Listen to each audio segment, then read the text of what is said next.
तुझ में रब दिखता है यारा मैं क्या। তো এখন ঘড়ি কাটাতে বাজে মোটামুটি ওই 1টা 1:30। তো আজকে এখান থেকে ভিডিওটা শুরু করলাম। কি বলো তো, আজকে আমাদের অ্যানিভার্সারি, 7th অ্যানিভার্সারি। তো সকাল থেকে আর সেরকম কিছু করিনি বাড়িতে, ওর জন্য ভিডিওটা স্টার্ট করিনি। তো আজকে একটু ঘুরতে যাব বিকাল থেকে, ভালো এখন থেকেই এই যে জাস্ট ব্লাউজটা পরেছি, এই শাড়িটা একবারও পরিনি। তো চলো, এখন আলমারিতে রয়েছে, শাড়িটা বের করবো তারপরে পরে যাবো। তো চলো, আনিশার হাতে আমার গিফট। হ্যাঁ, এটা হলো ওর বাবার। ঠিক আছে, দেখি এটার ভেতর কি আছে সেটা তো তোমরা জানোই। আজ আমি একটা ব্ল্যাক কালারের শাড়ি পরবো, আর এই শাড়িটা না আমি পুজোর সময় নিয়েছিলাম, বাট পরা হয়নি, তাই ভাবলাম চলো আজকে যখন একটা ভালো দিন পরি। তবে অনেকে ব্ল্যাক কালারকে অশুভ মনে করো, আমি কিন্তু কোনোদিনও এটা মনে করি না। মনে করি সব রঙই ভালো।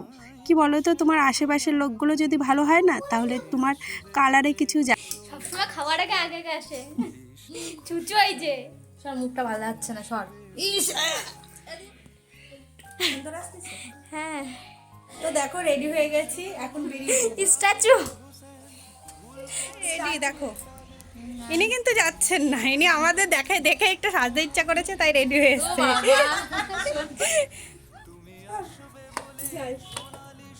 কেমন লাগছে কমেন্ট করে বলো।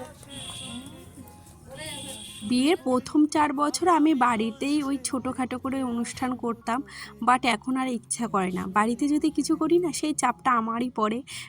বছরে প্রতিদিন তো কাজ করি, কিন্তু মাঝে মাঝে একটু রিল্যাক্স করতেও ইচ্ছা করে স্পেশাল দিনগুলোয়।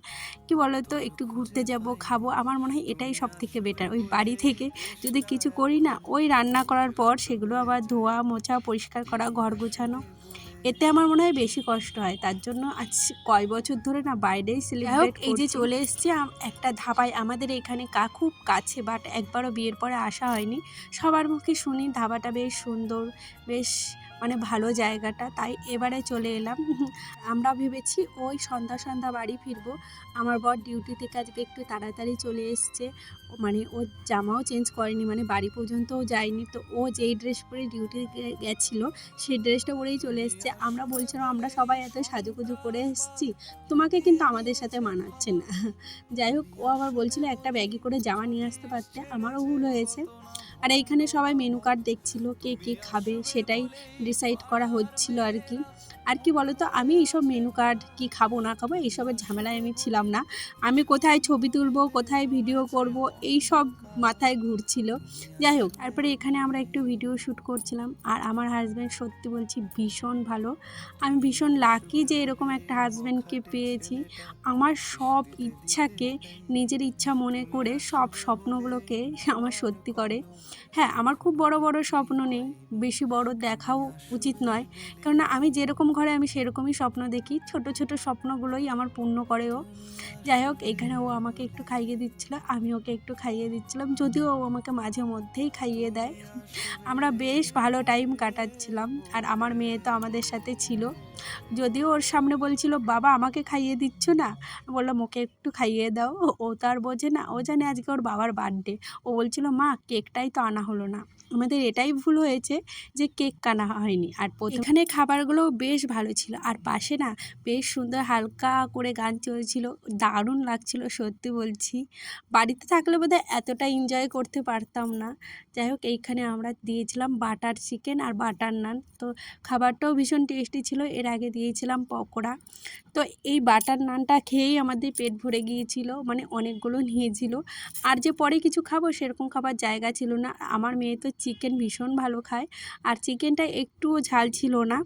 আর আমার হাজব্যান্ডের জন্য আমি আসার সময় একটা মানে গিফট নিয়ে এসেছি, ও এখনও জানে না। বলছে তুমি কখন কিনলে, কোথা থেকে কিনলে? তো এটা ছিল একটা ঘড়ি, আমার সামর্থ্য অনুযায়ী ওকে গিফট দিয়েছি। ও আমাকে আজকে কোনো গিফট দেয়নি, মন খারাপ। ও মানে দেবে, কিছুদিন বাদেই দেবে, ঠিক করেছে, সময় সুযোগ করে দেবে। ও প্রতি বছরই আমাকে কিছু না কিছু দেয়। তবে হ্যাঁ, ও আমাকে অনেকটাই দামি জিনিস দেয়, আমি যেটা দিতে পারি না।